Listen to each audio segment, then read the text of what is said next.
Semangat pagi anak-anakku sekalian. Kembali kita bertemu dalam pembelajaran ekonomi, yaitu kalau minggu lalu kita sudah masuk pada pembahasan soal-soal bab 1 untuk persiapan ujian kita, ujian semester 2 minggu lagi, supaya hasilmu lebih maksimal, maka kita coba membahas soal-soal setiap bab sebagai persiapanmu nanti. Bentuk soalnya ada 2, pilihan ganda dan esai. Nah, untuk pilihan ganda, berilah tanda silang pada jawaban yang kamu anggap paling benar.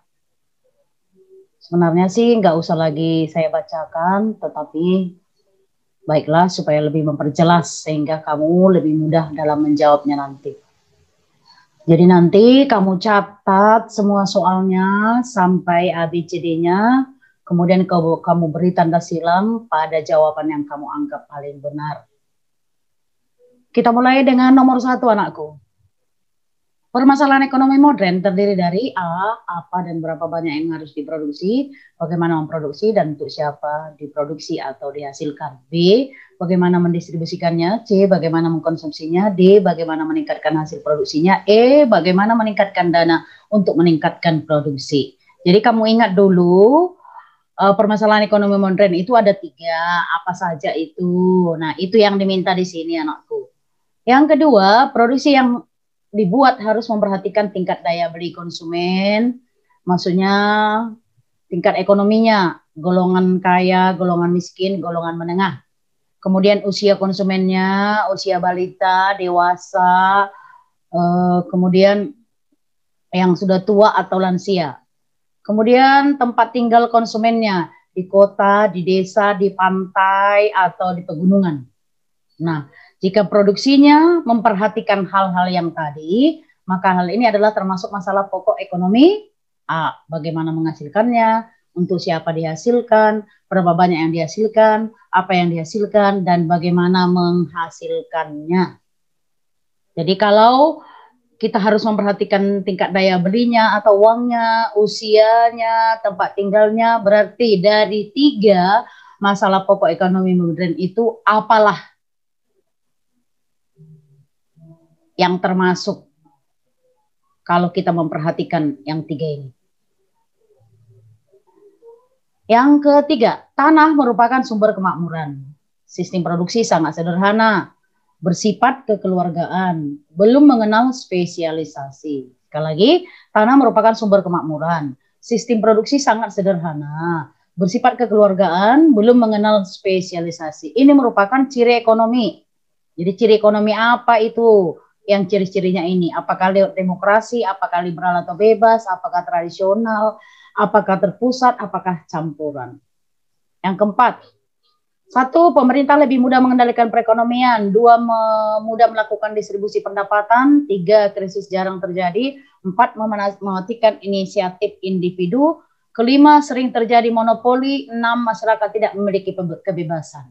Yang merupakan kekuatan atau kebaikan monopoli. Salah ini, bukan monopoli. Ya, bukan monopoli. Bukan monopoli, salah ketik Mami. Tapi kebaikan terpusat. Kebaikan terpusat, maaf ya, ini terpusat. Ingat, dalam mencatat nanti ini harus kau periksa, terpusat. Adalah apakah 135 pasangannya, apakah 246, apakah 234, apakah 123, apakah 345. Ya, ingat ini bukan monopoli tapi terpusat. Yang kelima, ciri ekonomi campuran di bawah ini adalah A, pemerintah menentukan sendiri kegiatan ekonominya. B, muncul persaingan. C, sering muncul monopoli yang merugikan masyarakat. D, semua alat dan sumber produksi milik swasta. E, pemerintah dan swasta kerjasama dalam melakukan kegiatan ekonomi. Campuran. Kalau campuran berarti siapa dengan siapa? Pemerintah dengan swasta. 6, di bawah ini adalah ciri sistem ekonomi pusat dan pasar. Berarti digabung di sini. Yang 5 ini adalah ciri sistem ekonomi terpusat dan pasar. Yang pertama, semua sumber produksi di usaha negara menumbuhkan inisiatif dan daya kreasi, tidak terdapat kebebasan dalam memilih kegiatan produksi, setiap kegiatan ekonomi bermotifkan laba atau keuntungan, setiap kegiatan ekonomi harus berdasarkan pasar. Nah, yang ditanya, yang termasuk ciri sistem ekonomi pasar adalah pasangan A 13345, 123, 34, maaf. Ini 145. 145 ini ya, C. Jangan kau tulis atau kau tanya lagi. Opsinya sama, Mi. Tidak. 145. Yang D 235, E 135. 7. Pemerintah lebih mudah mengendalikan inflasi. Krisis ekonomi jarang terjadi. Distribusi pendapatan lebih merata. Hal ini adalah yang dimiliki sistem ekonomi A. Liberal, B.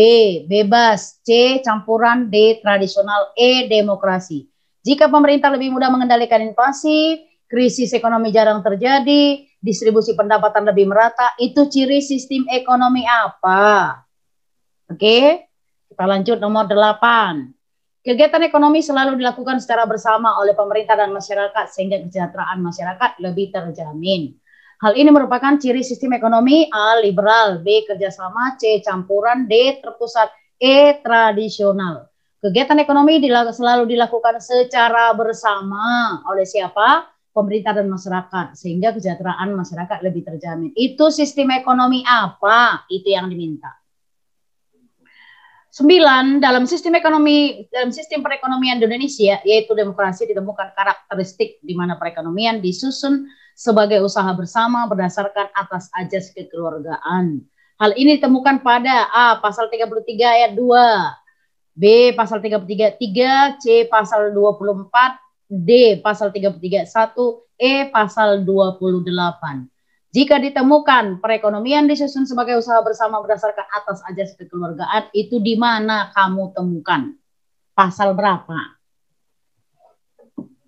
Oke.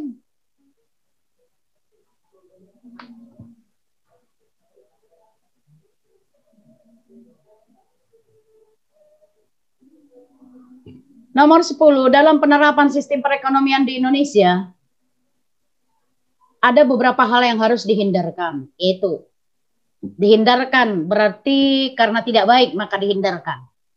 A. Dalam sistem ekonomi komando, masyarakat harus diikutsertakan dalam kegiatan ekonomi. Begitukah dalam ekonomi komando? Masyarakat diikutsertakankah? Maaf, B-nya nggak ada. C. Monopoli swasta diperbolehkan walau sangat merugikan. Monopoli swasta diperbolehkan walau sangat merugikan. Itukah yang harus dihindarkan? D. Usaha bersama tidak ada gunanya karena akan memperlambat proses pembangunan. Usaha bersama tidak ada gunanya karena akan memperlambat proses pembangunan. Itukah yang mau dihindarkan? E. Dalam sistem liberal yang menumbuhkan eksploitasi atau pemerasan terhadap manusia.